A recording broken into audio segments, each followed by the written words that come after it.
Hey everybody, it's me, Sam Stein, managing editor at the Bulwark, and I'm pleased to be joined by Congressman Jason Crow again. We're going to be talking about government shutdown, candidate recruitments for Democrats, bombings of ships in Venezuela, and so much more. Congressman, thanks so much for doing this. Really appreciate it. Sam, it's good to be back with you. Yes, we got to make it a routine. Let's start with the shutdown.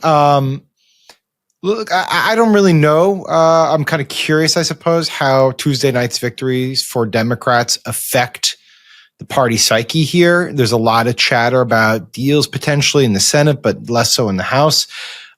What's your 30,000 foot takeaway on how the victories on Tuesday impact the way the Democrats approach the shutdown? I'm going to not view from my personal perspective. I'm not going to view the victories through a political lens. I just firmly believe that we are holding firm because the guardrails of our democracy, constitutional and rule of law require us to make sure that we're not being abused by this president. It's about healthcare. It's about hungry kids, and it's about rule of law and making sure this president doesn't run roughshod over the Constitution, right? And then separate from that, on Tuesday, America was very clear. They don't like what Trump is doing. They don't like the politics of chaos and dysfunction that Donald Trump has brought to the United States government.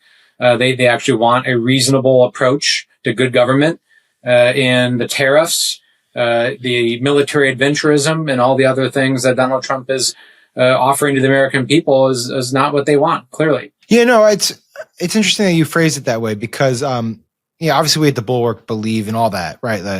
The Constitution's being trampled. You have to have checks and balances. The guardrails are falling. The prism through which this shutdown is being waged is on affordability and healthcare, though. And I'm not saying you're not stressing that, but it is interesting that you've leaned in on the guardrails issue because, frankly, that doesn't always come up when you talk to Democrats. It's not like, rescissions and unilaterally canceling programs and, just disregarding the legislative body. That's not always the foot forward for Democrats when we talk to them. Yeah, because there are two things at play here. There's policy, right? And by definition, to pass an appropriations bill that has a policy that both sides will support, there is going to have to be some compromise. Like we have to figure out a way to save the ACA subsidies and lower health care and provide SNAP benefits to folks that the Republicans snatched away. By the way, we're in this position because of Trump's mega bill in July, where they took away nutritional programs, SNAP. They took away massive amounts of healthcare subsidies for regular working class Americans to deliver tax breaks for the wealthiest Americans. We know that. Republicans and Democrats will need to come together and figure out a way to do it. Actually, and Democrats have been willing all along to do that, right? It's Republicans that shut down the House. It's Donald Trump that said don't deal with the Democrats. It's Donald Trump that says shut out the Democrats and blow up the filibuster. They have brought us to this crisis. But also, in addition to that, I am not willing to vote on a bill unless I know there are guardrails in place that will prevent Donald Trump from violating the Constitution and law in the ways that he has very clearly done. So what are those guardrails, though? It's like, because what can you trust, right? I guess is the question. You could say to Speaker Johnson, I will not vote for a bill unless you rule out, passing a rescissions package in the future. And what do you have to go on other than his trust? Well, what I want to see is protections around the movement of funds, right? That they can't reprogram funds and just move it around without congressional authority like they've been doing. Mm-hmm. I want to see protections around domestic deployment of military in the United States. And I want to see real teeth behind congressional oversight. I want commitment that they're going to come to Congress, that they're going to seek our authority on tariffs and the other things that they have vastly exceeded their authority on. Because listen, people are like, well, we need to just get the rails back on, train back on the rails, right? I hear that a lot. Like just do a clean CR. Let's just get it open and operating and the train back on the rails. But if I am looking down the rail line and I see that the bridge is out, right? Am I going to put the train back on the rails? So if it just goes down not unless you're a masochist, right? Yeah. That is not my responsibility to do something that I know is going to end in chaos. My responsibility is actually the opposite: is to read all the signs and signals and obvious things that have been sent to us the last 10 months, know that this is going to end very, very badly for America, and make sure that I'm taking steps to correct it. On the last one on the shutdown, because, I think the conventional wisdom heading into it was, well, it'll be a couple weeks at most. And ultimately Democrats want to make a stand, but they probably will at some point cut a deal. And I think that's been turned on its head. Is the party's posture even stronger now than when you started? How would you describe how the mindset has changed over the course of the 35, 36, whatever days it's been? Well, very clearly, what people have wanted is the Democratic Party to be stronger, more competent, and more vigorous, and show some fight. Right? That is clear. The reason why the Democratic Party's approval rating was 23% is not because people disagree with our policies. Right? They don't, actually. If you ask America without attribution to the partisanship or political party, how they line up behind policies, like our policies generally are very popular with folks. There are some that even I don't agree with. There need to be changed and reformed. There are things that we need to fix and do better. No doubt about it. But this is not, solely a policy decision. Or policy debate. What they want is people who are going to fight for them, tooth and nail, who will stand up for the democracy. And that is what we are showing. That's what I've been showing the last 10 months. The Senate has started to get more of a clue since they passed their bill in April, which I'm glad about. And we're here to fight for our country. But again, do you think that the party, you think more of your colleagues are sort of that mindset that really what it comes down to is not necessarily finding the right policy prescription that's going to win over voters? It's showing a pulse. Well, so showing a pulse is the lowest possible bar. Showing a bit of more aggressive it's not about pulse. Just showing a pulse. You need to show up and be really damn good at what you do, smart, know your stuff, and fight with vigor and boldness. Right, that is the standard. Right, gotcha. And the stop this crisis of competence, this hand wringing, and like being afraid of our own shadow. Like hell with that. Right? Like we have the country on our side. Americans want a champion and defenders, and we're the ones who can do it. Right? So we're the ones that have the obligation to do it, the duty to do it. That is what my oath requires me to do. Right? From the very first time I took the oath in service to this country and put the uniform on, that was a lifetime oath. It's still good until the day that I die. And I'm willing to fight and give everything for it. Bulwark Takes is sponsored by ZocDoc. Remember that doctor's appointment you were supposed to make a while ago? That one you meant to book, but you got kind of sidetracked and completely forgot about it until now? That overdue annual checkup that's been about 3 years in the making? I know one of the huge bottlenecks is actually finding a provider and being able to get on their calendar. So ZocDoc is a free app and website where you can search and compare high quality in-network doctors and click to instantly book an appointment. With more than 100,000 doctors across every specialty, I'm going to repeat that, 100,000 doctors across every specialty, from mental health to dental health, primary care to urgent care, and more. You can filter for doctors who take your insurance, are located nearby, are a good fit for any medical need you may have, and are highly rated by verified patients. Once you find the right doctor, you can see their actual appointment openings, choose a time slot that works for you, and click to instantly book a visit. Appointments made through ZocDoc also happen fast, typically within just 24 to 72 hours of booking. More often than not, you can even get same-day appointments. Stop putting off those doctor appointments and go to ZocDoc.com/BulwarkTakes to find and instantly book a top-rated doctor today.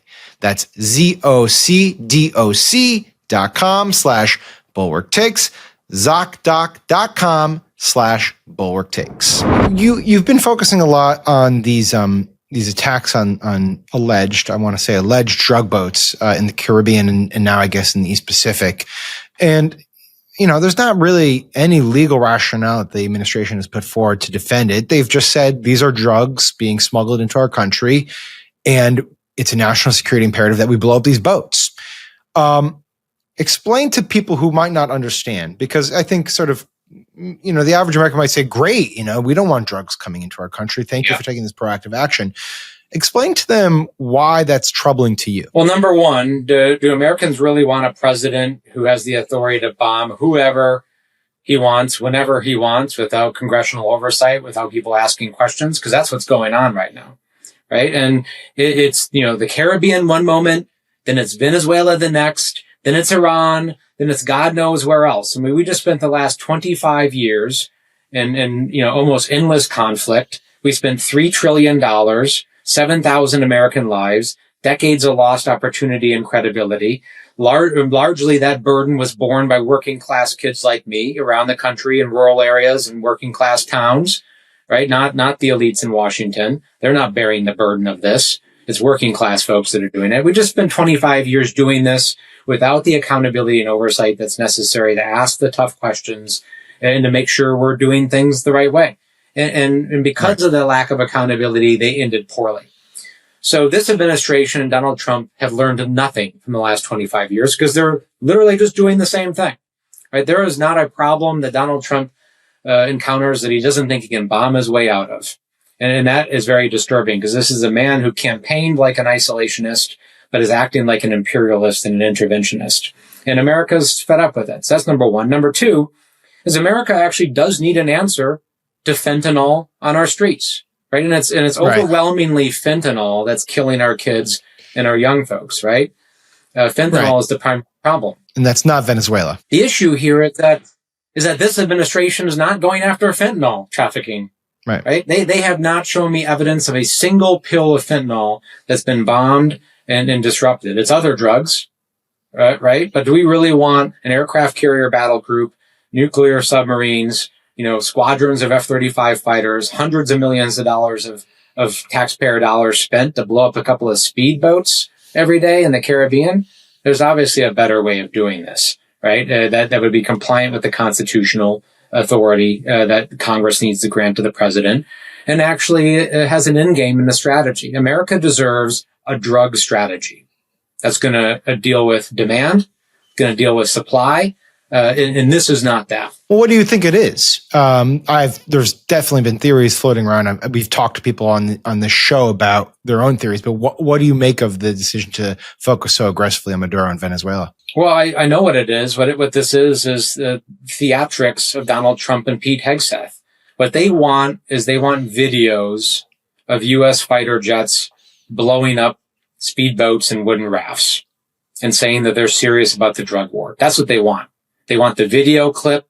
They want to be able to say they're doing it when in reality they're not actually interdicting fentanyl, right? And they have no strategy to actually stop the 70-year flow of drugs in the United States, right? We've been doing this for 70 years. They're not doing anything different that we haven't tried to some degree in the past, interdiction. But they don't want a long-term fix. They want a short-term, theatrical, video that they can keep on posting on social media. And they're spending hundreds of millions of dollars to get that. Do we even know what they're spending? I'm assuming they've not provided any cost analysis to you, right? Yeah, we're working to get a firm cost analysis, but I can tell you that it is a huge number, right? We have an aircraft carrier battle group moving into the area. We have about a tenth of the United States naval assets now reorienting to the Caribbean. Yeah. Massive armadas of ships and aircraft and other assets that are exorbitantly expensive. This kind of raises an interesting question. I guess we're allowed to do this now that we're past the off-year election, and now we're on to the midterm election cycle. But let's say, in theory, you guys win back the House, which is the goal here, and you do get oversight and investigative authorities, the power subpoenas. Let's say you had your druthers and you could pick one or two or even three items that you are most intent on trying to get answers to. Is this one of them? And what are the other two? Yeah, this is one of them. I mean, I'm a national security Democrat. I've served overseas. I talked earlier about the trillions of dollars and the decades that we spent at war. I think this is so essential, both for taxpayers and the amount of money that we spend on this, for our national security, to do right by our troops and our veterans. Mm-hmm. It is just madness what we have allowed to happen over the last 20 years, right? And Democrat and Republican Congresses have allowed it to happen. Democrat and Republican presidents have allowed it to happen. It is madness, and it has to stop. So I want real answers about what this administration is doing, because I'm sure there are plenty of things that are doing that are vastly outside of their legal authority, that are not in the best interest of the American public. There's plenty of things that I know about that we can't talk about in this open line that I'm deeply concerned about. You could talk about them. You might get in trouble, but you know. Well, I'm not gonna, I could, but I'm not. Right? Like, yeah, okay, fair enough. It's safe to say I'm pretty worried and don't get a lot of sleep these days because of the pretty dangerous behavior of this administration and how cavalier they are with a very sensitive and very powerful national security apparatus. Yeah, well, when you start talking about it within the couple weeks on Signal, it gives away a bit of the game. I want to switch a little bit. Accountability. I mean, nothing ever happened on that, right? Like nothing did ever. That's crazy, right? I mean, that just happened, and we were like, oh, okay, moving on. Well, you know, Mike Waltz got promoted to a UN ambassador. Yeah, I know. I don't know if that was a promotion, but putting that aside, all right. You're co-chair of candidate recruitment for the D-Trip. I don't have to tell you, we're in this middle. It's like a decades-long ongoing debate among Democrats over what is the right candidate for this moment and should they emphasize this or that and yada, yada, yada. And, you know, Tuesday night kind of showed that you can run different candidates in different locations, have different messages and different vibes. Yeah. But I am wondering if there is sort of going to be a unified type of theory of the case for the candidate heading into 2026 on the Democratic side. Yeah, people are always like, what's the model? What's going to work? You know, the sky is falling and we have to completely, you know, revamp our model. It's like, no, like what Tuesday showed is that when you put smart servant leaders, people with service backgrounds, with proven track records in their community that run very local races, that are pragmatic and reasonable and sensible and run good campaigns, they win, right? Like it happens all the time, right? Like this is not rocket science, right? What we need is great people with backgrounds largely outside of politics, not in every instance, but you know, America's thirsty for new leadership. I mean, the people who won were politicians, right? I know that they had backgrounds in the CIA and Navy fighters and all that stuff, but like they've been in the House for multiple terms. Yeah, most of their lives and careers have been in service, though, to the nation. Right. Fair enough. The idea is this isn't someone that, you know, started an internship on the Hill when they were 18 and has never left politics. Not that there's always something wrong with that. I mean, nothing wrong with that. There are good people that do that too, but like by and large, these are people who, you know, are raising families, know how excruciatingly difficult it is to raise kids in modern America and all the pitfalls and traps. They are building businesses and how hard it is to make a payroll. They've served in uniform and how really, really tough and dangerous it was to serve in our 20-year wars.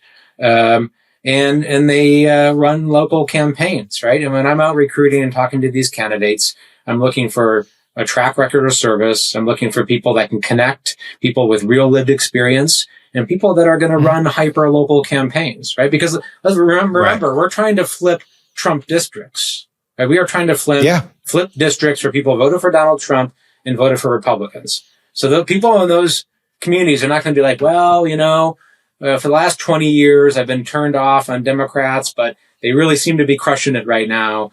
So let's give this Democrat a chance. That's not what's going to happen between now and next fall, largely, right? Now we have to rebuild and re-earn trust in rural America and working class America, but it took us 20 years to get ourselves in a difficult position in those communities. It's going to take more than 1 year to get out of it. They're going to go to their ballot. They're going to go to to their ballot and be like, I don't like what Donald Trump is doing. He hasn't fulfilled his promises to me. My life is largely worse off than it was before.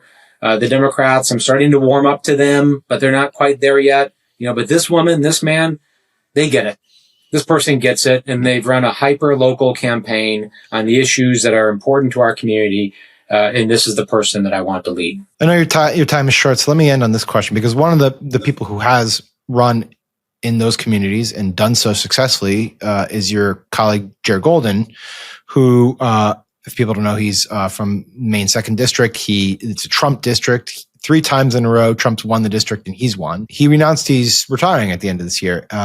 His statement really was like, it bothered me. Not because I don't agree with him. It bothered me because of what it said about politics, which is that he felt, I guess, in a way, scared about the way that politics has come, frightened for his own physical well-being, and also convinced that there's just nothing productive really to do in Washington, D.C. I'm wondering if you share his thoughts about the institution you're in, and if so, how you combat the mental fatigue that might come with feeling that way. Yeah, it's a really tough challenge, right? This comes up when I'm talking to candidates who have to make a very hard decision. Do they actually want to jump in to the current political environment, which is dangerous, which is vitriolic, which is really tough on families? It's a very, very hard environment for folks to step up and serve right now. And then you add AI on top of that, disinformation, propaganda, a president that's weaponizing the DOJ against politicians and his political opponents. It's a tough environment. And, I know Jared, he's one of my closer friends. He's one of those servant leaders that, I talk about. And, he's a Marine Corps guy, one of the few combat veterans, in the house, actual, serious combat.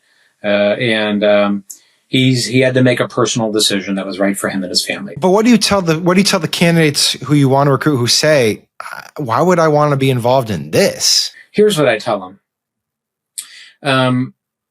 None of us woke up this morning or last morning and said that, I want to serve and I want to live in a time where democracy is under assault, where the bricks of our institutions are being disassembled brick by brick, where political extremism and political violence and assassinations are running rampant, where, the Congress and other places are excruciatingly difficult to get things done, where fundamental constitutional rights are being denied Americans. None of us have wanted this. But in those handful of times in America where we have faced challenges like this, the folks that stepped up and made great sacrifices to win the day, to get us out of it, and to move us forward also didn't want it and didn't ask for it.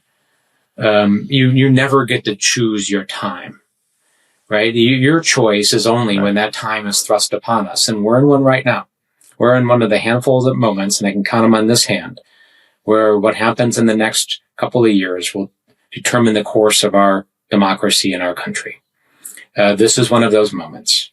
And I tell folks that you just happen to be in a place and in a time where you can make a huge difference for tens of millions of Americans. And I know there are other things that you could be doing, but that's not your choice. The moment is thrust upon you, and your only choice is whether or not you're going to answer the call. And I'm not asking you to storm the beaches of Normandy. I'm not asking you to walk across the Edmund Pettus Bridge. I'm asking you to take a couple of years of your life, run a really hard political campaign, win, and help us defend our democracy. Pretty good pitch. Not bad, man. Thank you so much for joining us, Congressman Jason Crow. Really appreciate it. For those who watch this, thank you for that as well. We appreciate your support. So do subscribe to our feed. We get great conversations like this. Jason, take care. Talk to you later. Thanks, Sam.